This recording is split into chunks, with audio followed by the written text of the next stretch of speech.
Mr. President. The Republican Whip. Mr. President, is the Senate in a quorum call? Yes. I would ask unanimous consent the quorum call be lifted. Without objection. Mr. President, this evening, President Biden will deliver his first address to Congress. I've been asked, I think as most members have, by the media, what do you expect to hear? What do you want to hear? Honestly, Mr. President, I'm interested to hear the direction the President will set in his speech.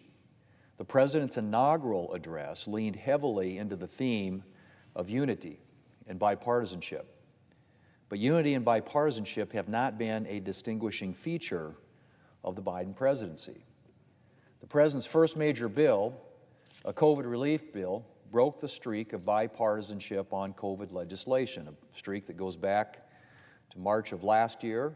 Since that time, and we were the majority, we passed 5 bills, all of them with big bipartisan majorities.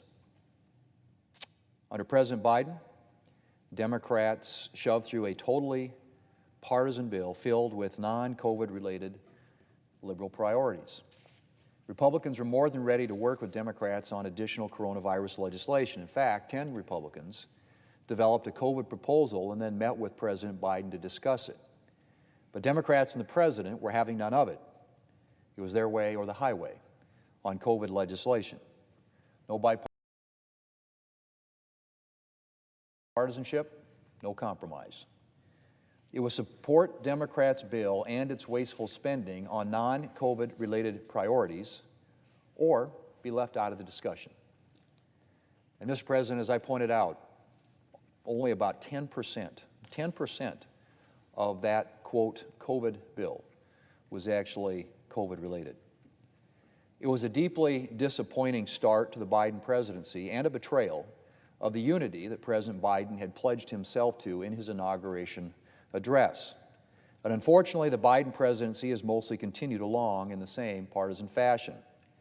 The president promised to be a president for the whole people, yet he seems more focused on making sure that he's a president for the far left.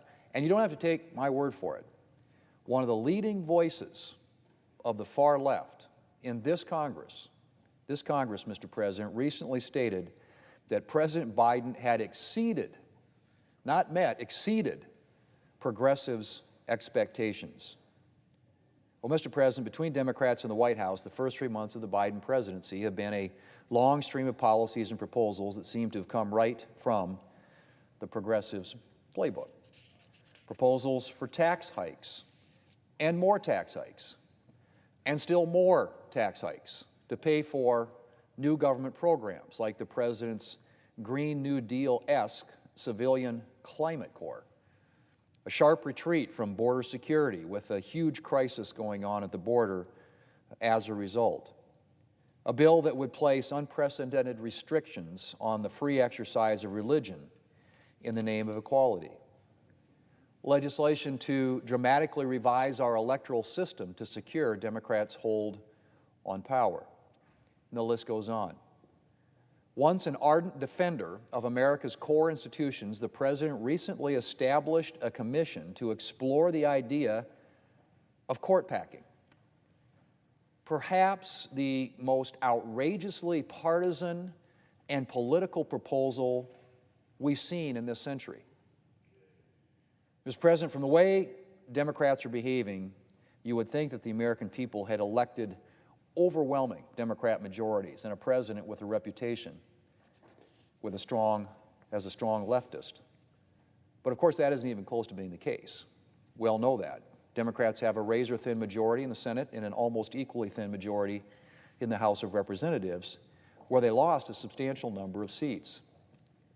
As for the presidency, while certainly a Democrat won the election, it's worth noting that the only candidate who could win the Democrat primary was a man historically regarded as a moderate. That's right. Even among primary Democrat voters, the Democrats' far-left liberal candidates did not fare so well. If there was any mandate in the election, it was a mandate for moderation, for compromise. And yet the President and Democrats are behaving as if they had been delivered a mandate for a partisan revolution. Mr. President, there has been one encouraging thing lately. And that is the fact that President Biden seems to actually be considering pursuing bipartisanship on an infrastructure package. He's had multiple meetings on infrastructure with Republican members of Congress, and while I'm still waiting just to see how committed Democrats are to achieving a bipartisan result, I am encouraged that the President is at least talking to Republican members. A bipartisan infrastructure proposal should be a slam dunk. Congress has a history of bipartisan collaboration on infrastructure legislation. In fact, our last major infrastructure bill, the FAST Act, received strong support from both Democrats and Republicans and was a remarkably successful bill. As chairman of the Commerce Committee, I helped spearhead a bipartisan reauthorization of the FAA, including critical programs to improve airport infrastructure. In last Congress, the Environment and Public Works Committee developed major bipartisan infrastructure legislation. There is no good reason that we shouldn't reach bipartisan agreement on another substantial infrastructure bill. But it will require a commitment from Democrats and the President to real bipartisan work and a recognition that bipartisanship involves compromise and that no one side is going to get everything that its members want. Bipartisanship is not Democrats limiting Republicans to support Democrats, or I should say bipartisanship is not Democrats inviting Republicans to support Democrats' ideal bill. Bipartisanship is sitting down at the table, identifying what we agree on, and then working out a solution to our differences that involves both sides accepting compromises. So, Mr. President, I hope that tonight the President will go beyond empty talk about bipartisanship and make an actual, concrete commitment to achieving bipartisan results, starting with infrastructure legislation. I hope, although do not really expect, that he will move away from the policies and partisan priorities of the far left and toward a more moderate vision, more in keeping with the bringing Americas together that he spoke of in his inaugural address. But ultimately, Mr. President, what matters the most is not what the President will say tonight, but what he will do in the days and weeks to come. Will he finally deliver on that promise of unity that he spoke of in his inaugural address? Or will he continue to pursue the partisan path that progressives have laid out for him?